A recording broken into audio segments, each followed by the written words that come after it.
Assalamualaikum warahmatullahi wabarakatuh. Yang terhormat Bapak Dr. Febrianto SMM serta teman-teman yang saya hormati.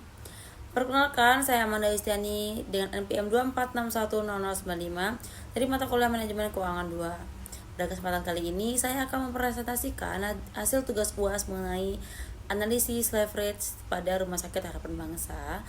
Dalam presentasi ini, saya akan menjelaskan hasil perhitungan leverage beserta interpretasinya agar dapat dipahami dengan lebih mudah. Perkenalkan kembali, nama saya Amanda Istiani dengan NPM 246100095. Presentasi ini merupakan tugas UAS mata kuliah Manajemen Keuangan 2 yang diampu oleh Bapak Dr. Febrianto SMM. Selanjutnya, saya akan menjelaskan data keuangan dan hasil analisis leverage yang telah saya hitung. Hasil perhitungan. Pada slide ini ditampilkan data laporan keuangan Rumah Sakit Harapan Bangsa.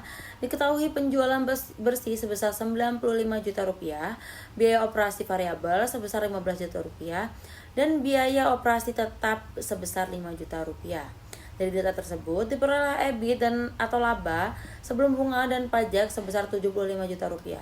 Kemudian terdapat beban bunga pinjaman sebesar Rp250.000 sehingga menghasilkan EBT atau laba sebelum pajak sebesar Rp74.750.000.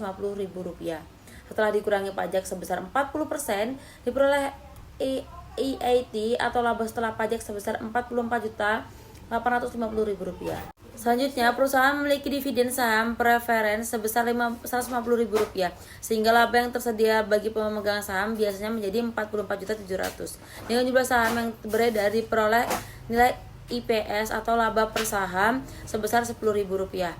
Selanjutnya adalah hasil perhitungan Degree of Operating Leverage atau DOL. Rumus yang digunakan adalah DOL sama dengan kontribusi margin dibagi EBIT atau dapat dihitung dari penjualan dikurangi biaya variabel kemudian dibagi EBIT. Berdasarkan perhitungan diperoleh nilai DOL sebesar 1,07. Artinya setiap terjadi perubahan penjualan sebesar 1%, maka laba operasi atau EBIT akan berubah sebesar 1,07% dengan arah yang sama. Hal ini menunjukkan bahwa perusahaan memiliki tingkat leverage operasi yang relatif rendah sehingga risiko operasionalnya masih cukup terkendali. Hasil perhitungan DFL berikut adalah Degree of Financial Leverage atau DFL. Perhitungan DFL dilakukan dengan membandingkan EBIT terhadap EBIT yang telah dikurangi beban bunga dan penyesuaian dividen saham preferen. Dari hasil perhitungan diperoleh nilai DFL sebesar 1,01.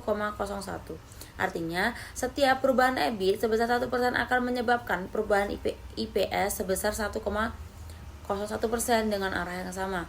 Nilai DFL yang mendekati angka 1 menunjukkan bahwa penggunaan utang perusahaan masih relatif rendah sehingga risiko keuangannya juga masih tergolong kecil. Selanjutnya yaitu kesimpulan. Sebagai kesimpulan, berdasarkan hasil analisis diperoleh nilai DOL sebesar 1,07 dan DFL sebesar 1,01. Nilai tersebut menunjukkan bahwa perubahan penjualan akan mempengaruhi laba operasi sebesar 1,07%, sedangkan perubahan laba operasi akan mempengaruhi laba per saham sebesar 1,01%. Secara keseluruhan dapat disimpulkan bahwa Rumah Sakit Harapan Bangsa memiliki tingkat operating leverage dan financial leverage yang relatif terendah. Hal ini menunjukkan kondisi keuangan yang cukup stabil dengan tingkat risiko operasional maupun risiko keuangan yang masih terkendali. Demikian presentasi yang dapat saya sampaikan mengenai analisis leverage pada Rumah Sakit Harapan Bangsa. Terima kasih atas perhatiannya. Mohon maaf apabila terdapat kekurangan dalam penyampaian maupun perhitungan.